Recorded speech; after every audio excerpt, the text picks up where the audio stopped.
गौरव गोगोई जी के बाद में रूलिंग दे दूं, पहले गौरव गोगोई जी बोले। सर आप बोलिए सर, चर्चा है या 72 है, आप बोलिए पहले। देखिए, ये अध्यक्ष पर निर्भर करता है कि वो उस विषय को किस तरीके से लेते हैं, ठीक है ना। एक सेकंड मैं अध्यक्ष जी जो बोले हैं वो ध्यान से सुना हूं। उन्होंने 72 के बाहर जाने का नहीं कहा है।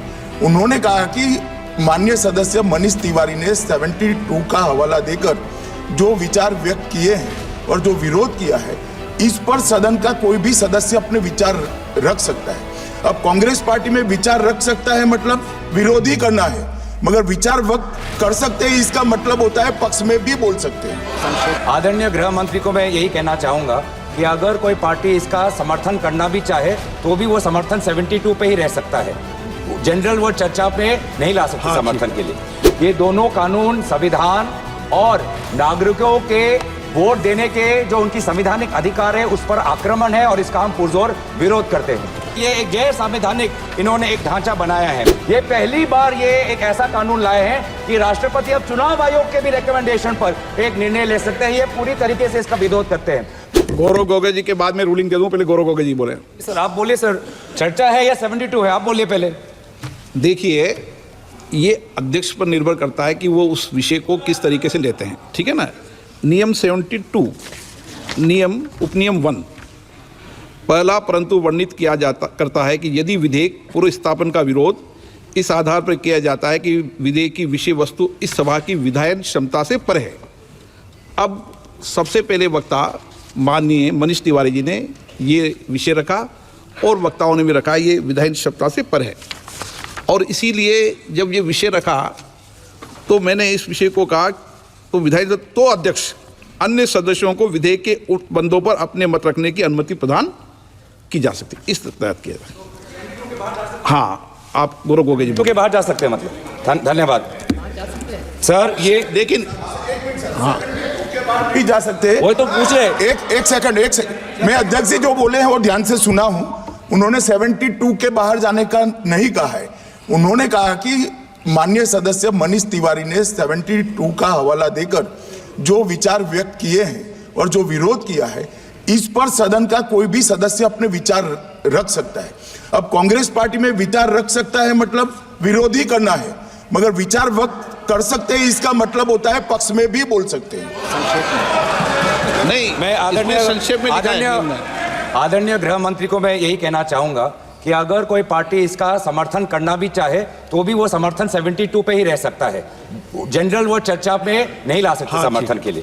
मैं सर ये दो जो कानून हैं, constitutional amendment 129 constitutional amendment act और the bill to further amend government of union territories act 63, national capital territories 91, Jammu Kashmir reorganisation act 2019, ये दोनों कानून संविधान और नागरिकों के वोट देने के जो उनकी संवैधानिक अधिकार है उस पर आक्रमण है और इसका हम पुरजोर विरोध करते हैं। विरोध का आधार यह है कि इस सबसे पहले 82(5) में चुनाव आयोग को जो यहाँ पे ताकत दी गई है कि चुनाव आयोग आज राष्ट्रपति को अपना एक निर्णय दे सकते हैं कि कब निर्वाचन हो सकता है। ये कभी भी इससे पहले चुनाव आयोग की ऐसी ताकत भारत के संविधान के निर्माताओं ने नहीं बनाया है।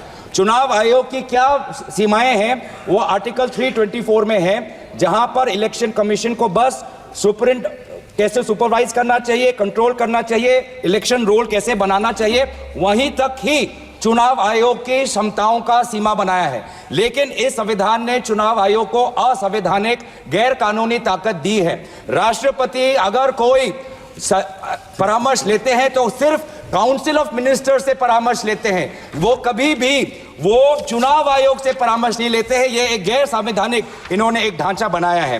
राष्ट्रपति जी अगर काउंसिल ऑफ मिनिस्टर्स की एडवाइस लेते हैं 74 जो article 74 of constitution of India में है, या वो article 356 of constitution of India, वो सिर्फ गवर्नर के रिकमेंडेशन पे ले सकते हैं।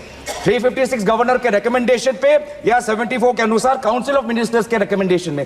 ये पहली बार ये एक ऐसा कानून लाए हैं कि राष्ट्रपति अब चुनाव आयोग के भी रिकमेंडेशन पर एक निर्णय ले सकते हैं। ये पूरी तरीके से इसका विरोध करते हैं। चुनाव आयोग में किस प्रकार से कमिश्नर्स नियुक्त होते हैं, नहीं होते हैं, सुप्रीम कोर्ट की भूमिका रहती है, हटाई जाती है, उस पर हम बाद में चर्चा करेंगे। दूसरी बात यह है कि संविधान के बेसिक स्ट्रक्चर में एग्जीक्यूटिव, लेजिस्लेटिव और जुडिशरी के बीच में संतुलन हो, उसका भी विवरण है।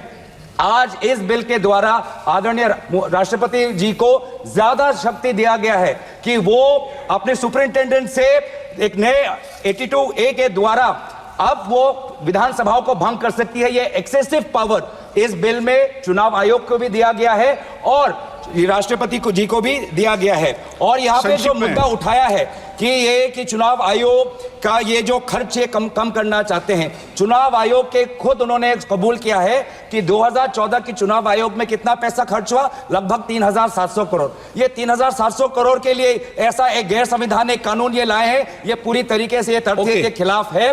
हम दोबारा कहना चाहते हैं कि संविधान और एक नागरिक जो आर्टिकल 14 जो उसको वोट देने का अधिकार देते हैं, वो जब वोट देता है तो हमारे संविधान में लिखा है कि जो 5 ईयर टर्म है, जो 5 ईयर टर्म है आर्टिकल 83(2) में हाउस ऑफ पीपल को और आर्टिकल 172(1) में जो 5 ईयर टर्म है उसके साथ खिलवाड़ नहीं कर सकते। ये एक गलत नीति आयोग के रिपोर्ट के आधार पर ये कहना चाहते हैं कि 5 ईयर टर्म अनिवार्य नहीं है। 5 ईयर टर्म अनिवार्य है, ये नीति आयोग के रिपोर्ट में नहीं जाए। नीति आयोग कोई संवैधानिक कोई बॉडी नहीं है जो इस प्रकार का ये परामर्श दे पाए। तो इसीलिए मैं बस इतना ही कहना चाहूंगा कि ये दोबारा अगर इनको लगता है कि प्रधानमंत्री मोदी जी पर के प्रचार से ये पूरे ये भारत के चुनाव को छीनेंगे तो हम ये चोरी नहीं होने देंगे और हम बिल का विरोध करते हैं। इस बिल को जेपीसी में भेजा जाए। माननीय सदस्यगण ने 1 मिनट प्लीज, 1 मिनट। मैंने कहा है कि संक्षेप में अपनी बात रखें, कोई भी दल हो वो संक्षेप में अपनी बात रखें और प्रयास ये करना चाहिए कि मैं नोटिस आप सबने दिया है, नोटिस पे सबका अधिकार बनता है। गौरव गोगोई जी के बाद में रूलिंग दे दूं, पहले गौरव गोगोई जी बोले। सर आप बोलिए सर, चर्चा है या 72 है, आप बोलिए पहले। देखिए, ये अध्यक्ष पर निर्भर करता है कि वो उस विषय को किस तरीके से लेते हैं, ठीक है ना। एक सेकंड, मैं अध्यक्ष जी जो बोले हैं वो ध्यान से सुना हूं। उन्होंने 72 के बाहर जाने का नहीं कहा है। उन्होंने कहा कि माननीय सदस्य मनीष तिवारी ने 72 का हवाला देकर जो विचार व्यक्त किए हैं और जो विरोध किया है, इस पर सदन का कोई भी सदस्य अपने विचार रख सकता है। अब कांग्रेस पार्टी में विचार रख सकता है मतलब विरोध ही करना है, मगर विचार व्यक्त कर सकते हैं इसका मतलब होता है पक्ष में भी बोल सकते हैं। आदरणीय गृह मंत्री को मैं यही कहना चाहूंगा कि अगर कोई पार्टी इसका समर्थन करना भी चाहे तो भी वो समर्थन 72 पे ही रह सकता है, जनरल वो चर्चा पे नहीं ला सकती समर्थन के लिए।